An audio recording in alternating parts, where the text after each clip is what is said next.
Hello there, it's great to see you again. What we're going to do in this video is write the equation of the parabola that has vertex at 0, 0 and has its directrix at y equals 4. So before we try to write the equation, let's just get a visual of what it is we're trying to find here. So here's our xy plane, and we have our directrix y equals 4, so we're going to say that that distance right there is 4 units away from the x-axis.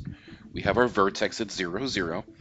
And remember that we know that this distance right here is, I'm not going to call it p yet because p could be negative. I'm going to call it absolute value of p. And this also means that the focus of our parabola is the same number of units this way, vertically. So that means our focus has to be located at 0, negative 4. Since the directrix is 4 units above the vertex, the focus has to be 4 units below the vertex. So this tells us that P must be equal to negative 4. So that's actually the key piece of information right there. Since this is a vertically opening parabola, it must go this way.